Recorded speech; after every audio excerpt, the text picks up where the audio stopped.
Comment quitter l'idéalisation pour aller vraiment dans la co-création? Bonjour à toutes et à tous et bienvenue. Si vous ne me connaissez pas, je suis Esther Valentin, je suis coach en développement personnel et spécialisée en vie relationnelle. Et aujourd'hui, on va parler d'idéalisation. On va apprendre à faire la différence entre le rêve et le fantasme, entre la réalité rêvée et le fantasme qui se passe ailleurs de la réalité.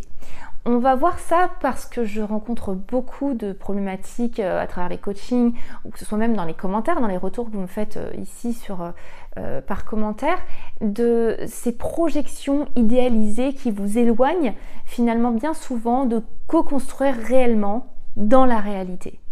L'idéalisation de l'autre, ça arrive très souvent et surtout en début de relation amoureuse. Quand on ne voit pas encore les défauts, en fait, quand notre attention est constamment portée à regarder ce qui nous plaît et uniquement ce qui nous plaît. Et pourtant, l'amour, ça se construit non pas sur l'idéalisation, mais sur une véritable ouverture à qui est l'autre. Donc, on a le droit de rêver. Le rêve est un indicateur de où on va et de ce qu'on a l'intention de nourrir. L'idéalisation et le fantasme, c'est quelque chose qui nous éloigne de la réalité. Et à travers cette vidéo, je veux vraiment que vous fassiez la différence pour que vous vous recentriez à construire votre rêve réel plutôt qu'à vivre dans un monde parallèle d'idéalisation qui vous fait peut-être rencontrer de nombreux échecs. L'idéalisation, ça se retrouve aussi pour soi-même. Donc on la retrouve dans les relations, comme je viens de vous le dire, on la retrouve aussi envers soi-même. L'idéalisation pour soi-même, qu'est-ce que c'est? C'est s'idéaliser, c'est une idéalisation de soi-même qu'on va utiliser pour se comparer à ce qu'on pense être. C'est ça qui construit l'estime de soi. D'ailleurs, je vais vous mettre un petit e-book en barre de description juste en dessous de cette vidéo sur l'estime de soi. J'aborde ces notions bien sûr, surtout plus profondément dans la formation qui est liée à cet e-book. Je vais aussi vous mettre un e-book sur le fait de devenir la meilleure version de soi qui est extrêmement lié. Dans tous les cas, ces e-books, ils sont téléchargeables gratuitement. Les liens sont juste en barre de description. Et si vous voulez pousser un peu plus profondément sur les formations qui vous accompagnent sur le travail sur ces sujets-là, n'hésitez pas à venir sur mon site web. Vous aurez sur la page de formation accès à toutes mes formations. Je ferme la parenthèse. Je reviens sur cette idée d'idéalisation de soi. L'estime de soi, ça se construit, je vais vous le faire très brièvement, sur une image de nous qu'on a. Ça veut dire quelle idée j'ai de moi. Sachant qu'elle est très distordue, ça veut dire que j'ai fait une distorsion de ce que je pense de moi. Je n'ai pas une réalité de moi-même. Donc j'ai cette image, je fais un idéal de moi. Très irréaliste. Et je compare la différence. Et je vais juste constater une différence plus ou moins grande qui va créer une bonne estime de soi ou au contraire une très mauvaise estime de soi. Et qui va engendrer beaucoup de conséquences, je pense que vous les connaissez beaucoup à travers toutes mes vidéos. Et voilà le problème de l'idéalisation de soi. Et parce que le problème, c'est surtout que c'est sur une connaissance et un accueil de soi qu'on peut réellement s'estimer et entamer un développement personnel vraiment productif. Et ça ne va pas du tout être en visant une version de soi idéalisée, fantasmée, complètement irréelle. Là, c'est le meilleur moyen d'entretenir une belle mésestime de soi, d'idéaliser quelque chose de nous d'irréel et de constamment s'y comparer. Il va y avoir une différence entre le moi que je rêve d'être et le moi que j'idéalise, comme pour les relations. Donc, venons-en au centre de cette vidéo. Comment se projeter en continuant de rêver sans partir dans le fantasme? Parce que déjà, oui, c'est bon de rêver, c'est bon de se projeter. Ça nous indique la destination qu'on se souhaite, tout simplement, et ça va nous permettre donc de prendre le bon chemin dès aujourd'hui. Donc oui, il est bon de rêver et de se projeter. Mais par contre, fantasmer, ça nous prive de réussir. Ça nous prive d'agir pleinement pour co-construire ce que nous voulons. On n'est pas dans la réalité, donc on ne se prépare pas à y faire face, tout simplement. Si on n'est pas dans la réalité, on n'est pas en train de réagir sur la réalité. Et on ne se responsabilise pas de ce à quoi nous participons dans la réalité. Donc voilà le gros panneau attention du fantasme. Mais ne vous inquiétez pas, en différents points, je vais vous aider à faire vraiment cette différence. Premier point déjà, faire la différence entre rêve et fantasme. Le rêve, non, commençons par le fantasme. Le fantasme, lui, c'est je prends tous les avantages de ce que j'imagine. Vraiment, je ne vois que le positif. Le rêve, lui, c'est je vois le positif, mais j'entrevois aussi les difficultés, les parties plus négatives. Je vais vous donner un exemple en termes de relations amoureuses. si je fantasme, j'idéalise ma relation ou l'autre, je suis juste en train de me dire que ça va être magnifique, ça va être super beau, ça va être parfait.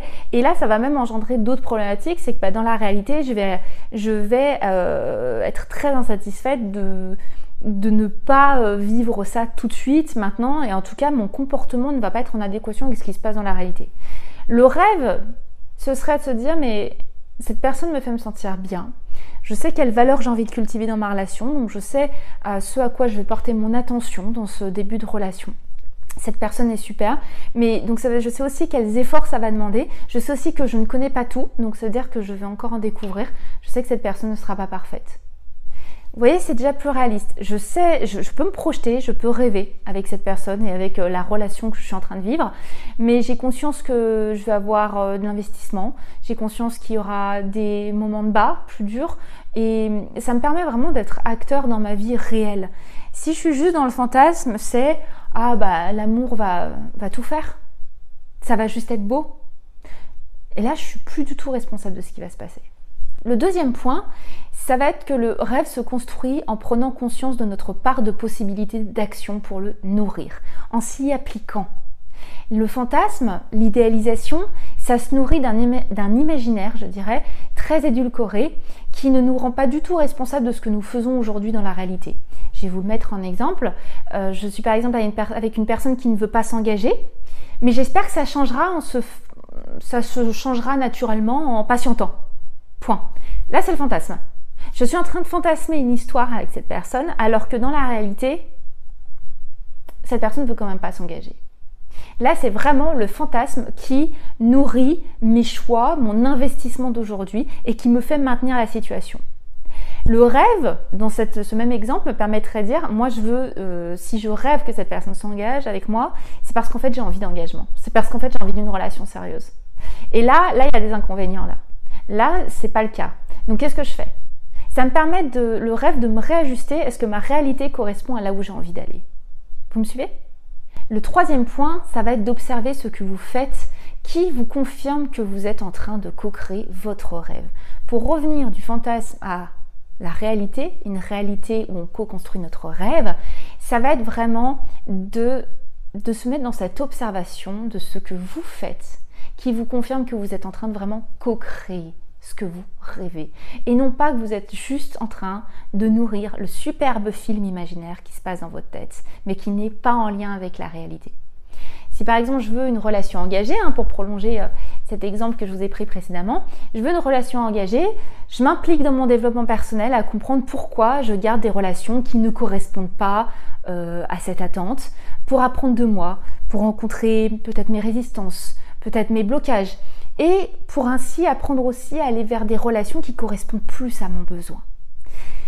Et bien là, si vous ne percevez pas en vous, si vous ne percevez en vous aucun mouvement, comme je viens de vous donner en exemple, qui vous amène à co-créer votre rêve, alors vous êtes dans le fantasme.